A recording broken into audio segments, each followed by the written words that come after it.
Assalamualaikum warahmatullahi wabarakatuh. Perkenalkan, nama saya Elsa Utami. Di sini pada presentasi kali ini saya akan bahas terkait kondisi ekonomi Indonesia tahun 2026 berdasarkan beberapa indikator ekonomi utama yang nanti akan saya jelaskan satu persatu. Langsung aja ke slide selanjutnya. Pembahasan pertama itu terkait pertumbuhan PDB. Nah, di sini pertumbuhan ekonomi Indonesia pada kuartal pertama tahun 2026 itu di angka 5,61%. Itu meningkat dibandingkan periode yang sebelumnya pada tahun 2025 itu di angka 5,05%. Nah, ini tuh nunjukin kalau misalnya aktivitas ekonomi nasional itu masih berkembang dengan baik. Nah, pertumbuhan PDB ini itu didorong oleh kondisi konsumsi masyarakat yang masih kuat. Nah, itu jadi sinyal yang positif karena kalau misalnya masih di atas 5% itu nunjukin kalau ekonomi Indonesia itu masih bergerak dan bergerak dan masih stabil. Next, slide selanjutnya itu terkait dengan TPT atau tingkat pengangguran terbuka. Nah, tingkat pengangguran terbuka pada Februari 2026 itu tercatat sebesar 4,68%. Ini lebih rendah dibandingkan dari Agustus 2025, yaitu sebesar 4,85%. Nah, penurunan ini tuh nunjukin kalau misalnya dari masyarakat itu banyak mendapatkan pekerjaan, artinya tingkat pengangguran masyarakat di Indonesia itu juga menurun. Ini suatu kondisi yang bagus. Terus selanjutnya itu ke cadangan devisa. Nah, cadangan devisa Indonesia itu sebenarnya masih cukup tinggi, tapi di angka 146,2 miliar US dollar. Terus, tapi yang perlu diperhatikan, kita bisa lihat di sini jumlah cadangan devisa itu terus mengalami yang namanya penurunan dari bulan ke bulan.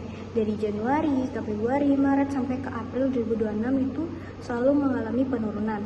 Nah, penurunan ini nunjukin kalau misalnya Indonesia itu harus menggunakan sebagian cadangan devisanya itu untuk jaga stabilitas ekonomi. Makanya cadangan devisanya itu menyusut terus tiap bulannya. Terus dan bisa dibilang kondisi ini tuh kurang bagus, kurang aman lah untuk ekonomi Indonesia. Terus yang selanjutnya itu terkait dengan IPR. Nah, IPR ini adalah indeks penjualan real. Ini menggambarkan gimana sih aktivitas belanja masyarakat. Nah, di sini berdasarkan data Maret 2026, angka IPR itu masih di angka 256,7. Nah, ini masih dikatakan tinggi. Terus pada April 2026 ini mengalami penurunan karena sampai ke angka 231. Nah, kenapa bisa turun? Sebenarnya ini kondisi yang wajar karena pada Maret 2026 itu ada bulan Ramadan. Makanya tingkat konsumsi masyarakat itu tinggi, daya beli masyarakat itu tinggi di bulan ini. Makanya pas udah selesai Ramadan masuk ke bulan April, angka IPR ini menurun karena kan udah nggak belanja-belanja buat Ramadan lagi gitu. Tapi tetap aja penurunan IPR ini salah satu kondisi yang harus diwaspadai juga. Terus yang selanjutnya itu terkait ekspor. Nah, di sini pertumbuhan ekspor.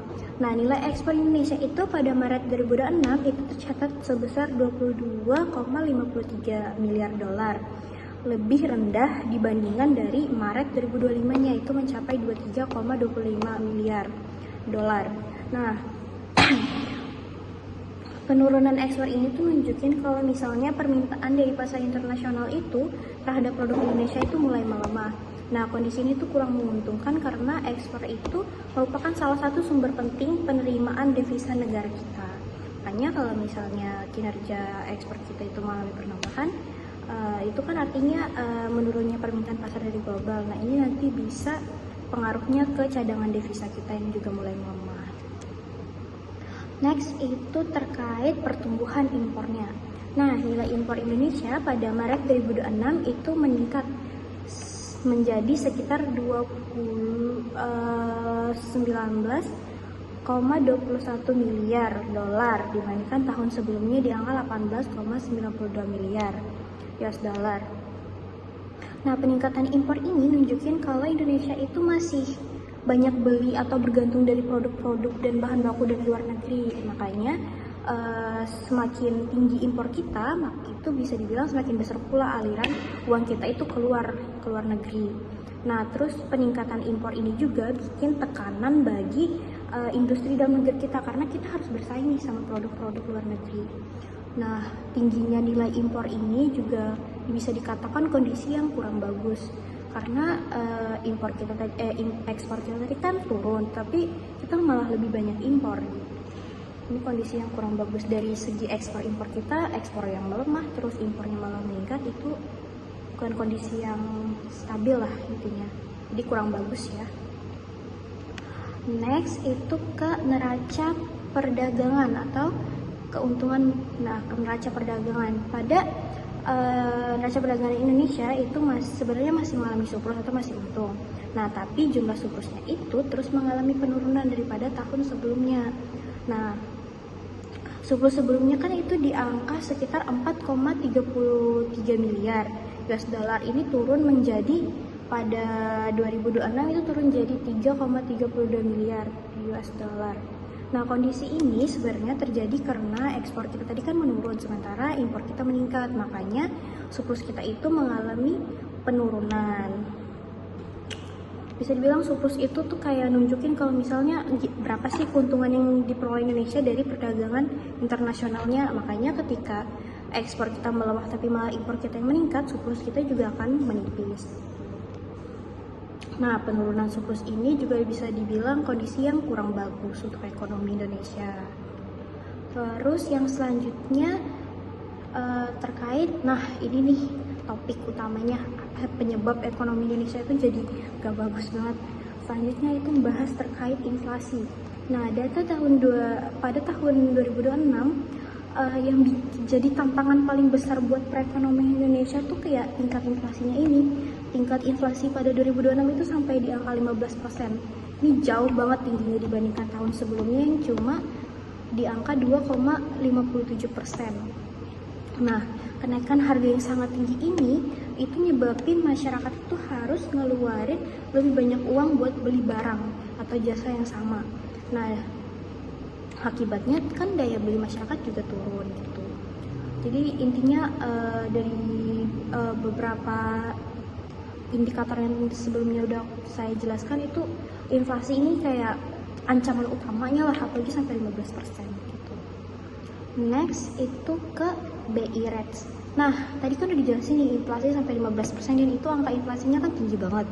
Nah, untuk mengendalikan inflasi, Bank Indonesia itu menaikkan BI Rate dari yang awalnya pada April 2025 itu di angka 4,75%, itu naik jadi pada Mei 2026 itu jadi 5,25%. Kenaikan suku bunga ini tuh sebenarnya tujuannya buat ngurangin jumlah uang yang beredar di masyarakat, sehingga laju inflasi itu juga bisa ditekan. Tapi di sisi lain juga kenaikan suku bunga ini tuh bukan hal yang bagus, karena itu bikin kalau misalnya kita di sini perusahaan mau ekspansi, kita perlu pinjam uang. Nah, bunga pinjaman kita itu jadi lebih mahal, sehingga itu nantinya akan menghambat konsumsi dan investasi di masa yang akan datang. Jadi kenaikan BI Rate di sini juga sebenarnya bukan kondisi yang bagus untuk suatu ekonomi negara. Next itu ke PMI manufaktur. Nah, PMI manufaktur Indonesia itu sekarang di angka 49,1. Ini di bulan April 2026. Nah, nilainya yang di bawah 50 ini nunjukin kalau misalnya sektor manufaktur itu lagi ngalamin kontraksi atau penghambatan aktivitas. Nah, kondisi ini tuh mengindikasikan kalau misalnya perusahaan-perusahaan manufaktur itu lagi mengalami kayak tekanan gitu akibat tingginya biaya produksi gara-gara inflasi tadi, terus juga melemahnya permintaan pasar.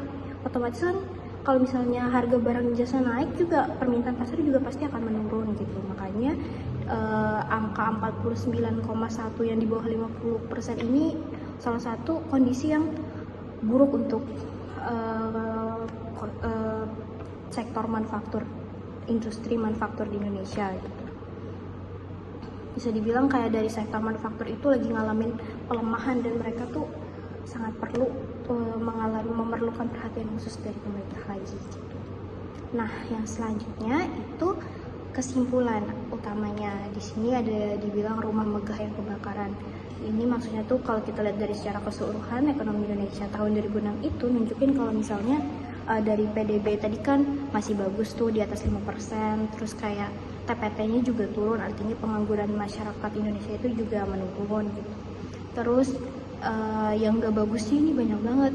Yang pertama paling utama dari sisi inflasi. Inflasi sampai di angka 15% itu kayak itu tinggi banget sih.